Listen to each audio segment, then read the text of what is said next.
Sir सबसे पहले आपका स्वागत है। कैसे सर आप देख रहे हैं सुप्रीम कोर्ट ने आज एक अहम फैसला लिया है, इलेक्टोरल बॉन्ड को लेकर के रद्द कर दिया है। सर इस पूरे प्रोसेस को आप कैसे देख पा रहे हैं? पहले तो मैं आपके माध्यम से भारत देश की सारी जनता को डेमोक्रेसी के एक पार्ट की एक बहुत बड़ी जीत थी। इसमें जो बहुत बड़ी राजनीतिक पार्टीज़ हैं जो भी इस समय पर लाइक वाइज पूरे देश में पूरा उनका पावर है, पूरे भारत देश में वो रेगुलराइज तरीके से चल रहे हैं, पूरे भारत देश में वो इस समय पर प्रशासनिक तौर पर कार्य कर रहे हैं। तो वो कहीं ना कहीं CBI और ED के माध्यम से बहुत तरह से लोगों को इनडायरेक्टली जो दबाव बनाते थे और उस दबाव के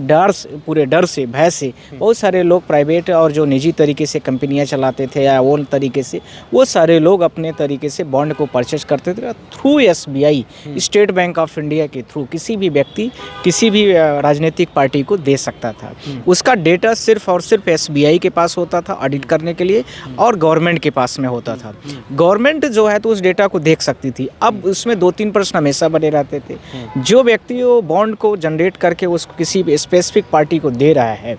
वह व्यक्ति उसको खुद भी नहीं देख सकता है। इसके साथ में उस व्यक्ति के पास यह पावर नहीं होता था कि उसको वो किस तरीके से वो रख के और पब्लिक डोमेन पर उसको ला सके, और इलेक्शन कमीशन के पास भी इस चीज़ का पावर नहीं था। अब इसके साथ में 2-3 चीज़ें बड़ी स्पष्ट हो गई कि जो पार्टी बहुत पावर में है, CBI, ED और इनकम टैक्स के माध्यम से जो रेड मार करके पूरे भारत देश में इलेक्टोरल बॉन्ड स्पेसिफिक पार्टी को बहुत तेज़ी से बढ़ा था, वह पार्टी अपने चुनाव प्रचार में उन पैसों का यूज करती थी, क्योंकि इसका कोई ऑडिट लेखा जोखा होता नहीं था और इसके साथ में RTI के दायरे में चीज़ भी नहीं आती थी। ये सारी चीज़ें जैसे जैसे बढ़ने लगी तो जो छोटी राजनीतिक पार्टियां थी उनके ऊपर दबाव बढ़ने लगा, वह पार्टियां विलुप्त होने के कगार पर आने लगी। धीरे धीरे और भी जो पार्टी जो बड़ी या नेशनल पार्टीज़ और थी उनके भी बहुत सारे लोग धीरे धीरे करके वो डाउन होने लगे। तो वो चुनाव में जो एक पारदर्शिता होनी चाहिए, चुनाव में जो एक स्पर्धा होनी चाहिए, चुनाव के दौरान पर जो एक लोगों में प्रॉपर तरीके से जो संवैधानिक दायरे में रह करके जो एक बड़े लेवल पर लड़ाई होती थी, वह कहीं विचारधारा से हट करके धन बल और बाहुबलियों पर आधारित हो गई थी, जिसका आज supreme court honourable chief justice of India ने आज उसको पूरी तरीके से ख़त्म कर दिया। इलेक्टोरल बॉन्ड की जो प्रोसेस थी, आप लोगों के थोड़ा सा स्टोरी भी उसके बारे में समझने की ज़रूरत है। 2017 में इन्होंने एक बिल लाया था, उस बिल का नाम था 2000 फाइनेंशियल बिल के अंदर पर इन्होंने इस चीज़ को प्रोसेड किया था। 2018 में इसको 29 जनवरी को इसको अप्लाइड कर दिया पूरे भारत देश में। पूरे भारत देश में उस दिन से 29 जनवरी से इलेक्टोरल बॉन्ड्स की जितनी भी चीज़ें थी बहुत तेज़ी से बढ़ने लगी पूरे देश में, और स्पेसिफिक एक पार्टी इसको बहुत ज़्यादा फ़ायदा हुआ, वो आप लोग भी सारे लोग जानते हैं। बाकी पार्टियों को बहुत बड़े लेवल पर नुकसान हुआ, जनता का भी नुकसान होता था, पारदर्शिता में भी कमी आ गई थी, साथ में चुनाव में बहुत बड़े लेवल पर गड़बड़ियाँ भी एक आम जनमानस के नज़र में भी सामने आने लगी,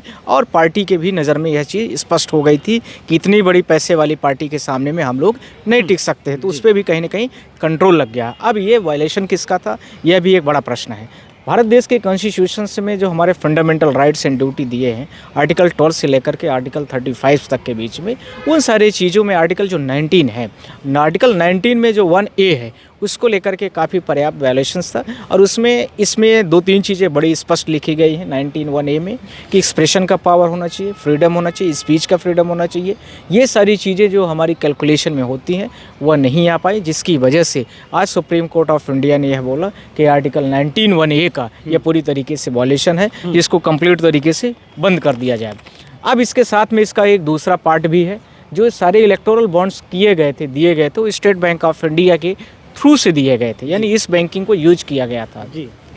जिसका डेटा पब्लिक के डोमेन पर नहीं था। अब ये डेटा किसके पास होता था, सिर्फ सरकार के पास और स्टेट बैंक ऑफ इंडिया के पास होता था। तो इसको लेकर के भी honourable chief justice of India ने आज डिसाइड कर दिया है और आदेश भी जारी कर दिया है कि स्टेट बैंक ऑफ इंडिया ये जितने भी लोगों ने अभी तक इलेक्टोरल बॉन्ड परचेज करके किसी स्पेसिफिक पार्टी को दिया है, उन सारी चीज़ों का आप एक पूरा डेटा बना करके एफिडेविट बनाइए और एफिडेविट बना करके कोर्ट में दीजिए। और इसके साथ में इलेक्शन कमीशन ऑफ इंडिया को भी डायरेक्शंस दिया है कि वो इन चीज़ों को लेकर के उसको पूरे भारत देश की जो हमारा इलेक्शन कमीशन हेड है उसके पोर्टल में उसको शो करना चाहिए, कौन सी पार्टी को कितने लोगों ने क्या क्या पैसा दिया है, ये फंडिंग पता होनी चाहिए, जिसका इनकम टैक्स के पास भी डेटा जाना चाहिए। और इसके साथ में और भी जो हमारे भारत देश की लेखा जोखा की कंपनियां हैं, ऑडिटिंग की कंपनियां हैं, उनके पास भी इसका विवरण होना चाहिए, जिसको लेकर के आज जो जजमेंट आया है 5 लोगों का बेंच था, जिसमें यह 2 नवंबर से यह ऑर्डर रिजर्व था। आप सारे लोगों को पता है, पिछले साल। यस करेक्ट, 2 नवंबर से 2023 से यह ऑर्डर रिजर्व किया गया था, जिसमें honourable chief justice of India भी ऑनरेबल जस्टिस चंद्रचूड़ साहब, दूसरा जस्टिस खन्ना साहब, तीसरा जस्टिस पादीवाल साहब, चौथा मनोज मिश्रा जी थे और जस्टिस गवई, यानी नेक्स्ट 3 जो चीफ जस्टिस ऑफ इंडिया बनने वाले लोग हैं, जस्टिस खन्ना, जस्टिस गवई, ये सारे लोगों के सामने पर आया। ऐसा एक तरफा निर्णय नहीं रहा। अब आप ये नहीं कह सकते हैं, यह 5 बेंचों की निर्णय आया है और 5 बेंच के जस्टिसों ने इस निर्णय को सुनाया है। भारत देश की जनता को ऐसे ही इसी प्रकार से मिलता जुलता इलेक्शन कमीशन को लेकर के, दूसरा भी ईवीएम को लेकर के भी सारे लोग उम्मीद लग के बैठे हैं कि जैसे honourable chief justice of India ने आज इलेक्टोरल बॉन्ड में जैसे जस्टिस ने दिया है निर्णय, इसी प्रकार से ईवीएम पर भी वो अच्छा से निर्णय दे दे, जिससे भारत देश की जनता स्वतंत्रता, जैसे कि अभी इलेक्टोरल बॉन्ड में चुनाव की प्रक्रिया को बाधित कर रहा था, वैसे ही ईवीएम भी भारत देश की चुनाव प्रक्रिया को बाधित कर रहा है, लोगों के विचारधारा को बाधित कर रहा है, लोगों की स्वतंत्रता को बाधित कर रहा है, लोगों के आर्टिकल्स 19(1) ये जो अभी जिसके आधार पर जजमेंट आया है उसको बाधित कर रहा है। मिश्रा साहब, आप तो सीनियर एडवोकेट हैं और ये बताया जा रहा है, और मैं जहाँ तक जानकारी मैं समझ पा रहा हूँ, जिन्होंने ये याचिका लगाई थी ये जो बॉन्ड को लेकर के, आपके काफ़ी करीबी माने जाते हैं वकील साहब वो भी। सवाल सर ये है कि क्या लग रहा है कि इस एक्शन के बाद क्या कुछ बदलाव आप देख पा रहे हैं चुनावी प्रक्रिया में? क्या किस तरीके की पारदर्शिता सामने आएगी? आप लोगों के माध्यम से मैं 2 चीज़ों के बारे में बोलना चाहता हूँ, पूरे देश के माध्यम से, आपके माध्यम से, DS4 न्यूज़ के माध्यम से। एक तो ईवीएम को लेकर के, दूसरा जो बड़ी बड़ी राजनीतिक पार्टी, जो करंट रूलिंग पार्टीज़ होती हैं, वो सत्ता में बैठे हुए भारत देश के कंसोलिडेट फंड का इतने बड़े लेवल पर चुनाव में खर्चा करते हैं, उसको लेकर के भी हम लोगों की पिटीशन आ चुकी है। उसमें यह है कि चाहे कोई भी चीफ मिनिस्टर हो या कोई प्रधानमंत्री हो या कोई भी व्यक्ति मिनिस्टर से रिलेटेड हो, उसकी फंडिंग खुद की होनी चाहिए, उसकी पार्टी की होनी चाहिए, न कि जनता की कंसोलिडेट फंड से उस पार्टी का यूज किया जाए और उसका जो जनमानस का जो पैसा,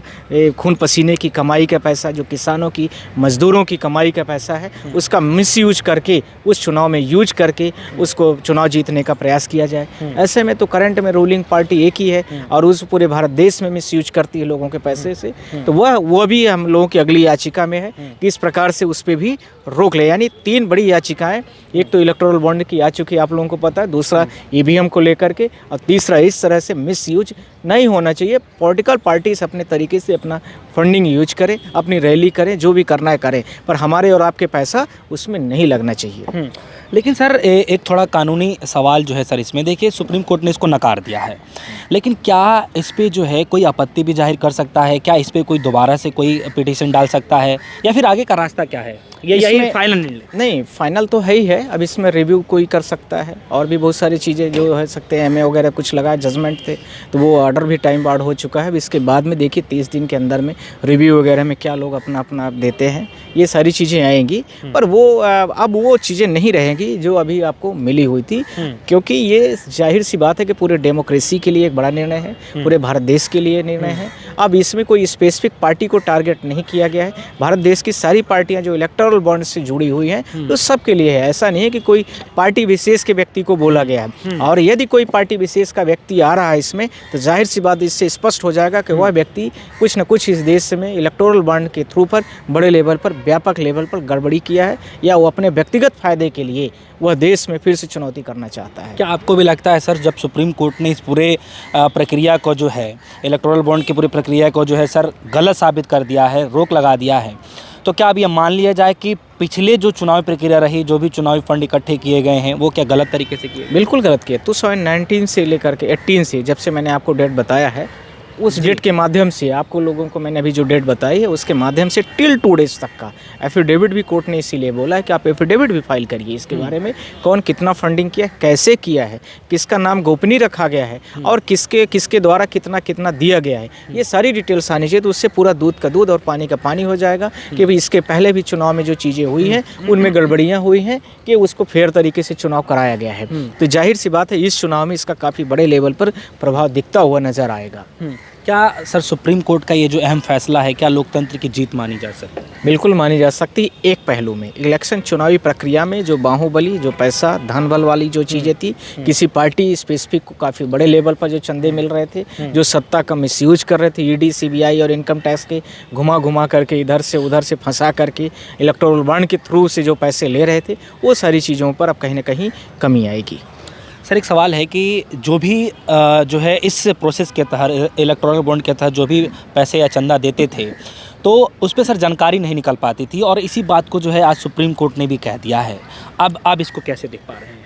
यही तो होगा कि अब अगली जो है तो सारी चीज़ों की लिमिट हो जाएगी और इसको पूरी तरीके से कैंसिल कर दिया गया। अब जो भी चीज़ें होगी, कोई भी फंडिंग करता है तो वह इलेक्शन कमीशन के आईडीज़ पर, पोर्टल पर ये सारी चीज़ें रहेंगी। और इसके साथ में इलेक्टोरल बॉन्ड के थ्रू जो पैसे आते थे वो लगभग अब रुक गए। अब क्या आपको लगता है कि सर जो भी चुनावी चंदा है या फिर जो पार्टियां चंदा लेती हैं, क्या उसको भी आरटीआई के दायरे में आना चाहिए? बिल्कुल आना चाहिए। वो तो हम लोगों के पिटीशन में मैं आपसे बोला तो कि अभी ईवीएम के साथ में दूसरा जो इस तरह से जो भी राजनीतिक बड़ी पार्टीज़ हैं, कहीं का भी मुख्यमंत्री हो, इस तरह से पैसे का मिसयूज वो न करे जनता का ऑडिटिंग फंड्स का, और उसको लेकर के वो चुनावी रैलियों में बड़ी बड़ी जो रैलियाँ करते हैं चुनाव के दौरान की मैंने बात की है, ध्यान रखना, तो वो उस समय पर वो नहीं होना चाहिए, क्योंकि हर आदमी उस समय पर फ्री और फेयर इलेक्शंस की रिक्वायर्ड करता है और उसके दायरे में रह करके ही रूलिंग पार्टी सारे चुनाव हों, ऐसा हम सारे लोग उम्मीद करते, इसलिए हम दूसरी याचिका पर भी फोकस कर दिए चुनाव को। ठीक है सर, एक आखिरी सवाल, छोटा सा सवाल मेरा ये, क्या लगता है सर, जब सुप्रीम कोर्ट ने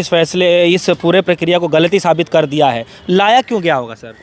लाया गया था, जो अभी बेनिफिट्स मिले हैं पार्टियों को वो मिल गए, और इसको जब तक चला और जब पकड़ में बात आ गई तो उसको वहीं से क्लोज कर दिया जाएगा। उतने में उनका काम हो गया पर्याप्त तरीके से, क्योंकि 2 पंचवर्षीय 3 पंचवर्षीय 1 पंचवर्षीय भी आपको रहने का मौका मिल गया तो उसका फ़ायदा आपने भरपूर ले लिया। उसी के लिए एक शॉर्टकट रास्ता था, नहीं तो फिनेंशियल बिल में इस तरह से ले आने की क्या ज़रूरत है? आपको इलेक्शन कमीशन के बिल से ले आना ज़रूरत थी। आप इलेक्शन वाली प्रोसेस से लेके आते कि हम चुनाव के इलेक्शन की एक पूरी प्रोसेस को लेकर के इस तरह से एक नया बॉन्ड ला रहे हैं और उसको हम जारी करते, पर आपने इस रास्ते को न यूज करके आपने दूसरे रास्ते का यूज किया है, क्योंकि आपको व्यक्तिगत हित देखना था, देश का नुकसान करना था, पॉलिटिकल पार्टीज़ को बैन मतलब लगभग कमज़ोर करना था, आम जनता के बीच में धन और बाहुबलियों का उपयोग करना था, आपने उसको भरपूर उपयोग किया है। चलिए, बहुत बहुत शुक्रिया नरेंद्र मिश्रा जी, आपने बेशकीमती समय दिया। फिलहाल सुप्रीम कोर्ट के इस फैसले के बाद लोगों के अंदर ये सवाल उठने शुरू हो गए हैं कि आखिर अब होगा क्या कुछ है। आने वाले समय में लोकसभा चुनाव से पहले इसका प्रभाव किस पार्टी पे पड़ेगा, ये तो आने वाला वक्त ही बताएगा। फिलहाल नरेंद्र मिश्रा जी की बातों को सुनकर आपके मन में क्या कुछ चल रहा है, वीडियो कमेंट सेक्शन में जाकर जरूर बताइएगा। फिलहाल के लिए दीजिए इजाज़त, धन्यवाद।